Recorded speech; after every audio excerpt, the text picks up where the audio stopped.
Hi guys, good afternoon. Today, may sasamahan tayo sa labangan. Ito ay kaibigan ko babae na magpapaayos din ng schedule sana. Tara muna, pumunta muna tayo Kalakayab ako dahil may babayaran muna tayong parcel. Liit lang naman yun. Ito, papunta na ako sa bahay ng kaibigan ko para makapagsimula na. Maya lang din, andito na ako sa bahay nila. Sinundo ko na dahil naliligo pa lang. Ito, nakalabas na kami, tapos nakasitya. Tagal niya kasi. Maya lang din, nakasakay na kami. Sa labangan kami pupunta.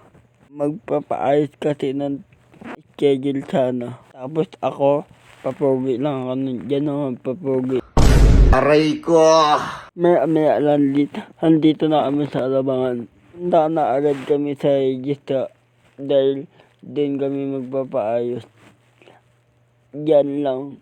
Kasi ang alam ko, alam ko na yun eh. Basta alam nyo na yun. Tumatakbo na kami dyan dahil naulan na. Kumanta kasi eh. Kasing kumanta.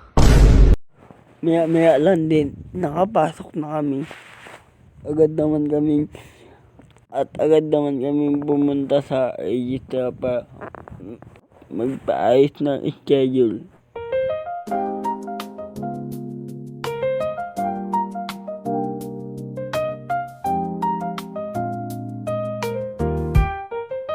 Pagpasok namin dito, nailala agad daw ng register office dito. At dito, magpapa-ID sana kami kaso kailangan daw ng COR.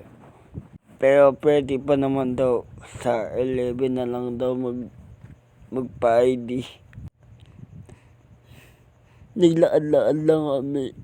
Nakapunta sa taas dahil doon kami pupunta. Ito pala yung taas nila. Sobrang ganda. Sobrang ganda mo kasi. Maya lang din. Andito na kami sa Robinson. Diyan kami magalibot-libot lang kami dyan. Kasi masyado pa daw maaga bago umuwi. Shout out pala sa tama ko ngayon dahil sa kanya nabasa na kami ng ulan. Dito muna kayo. Galibot-libot lang kami dito. Ito naman ito panonood. Bye-bye. Peace.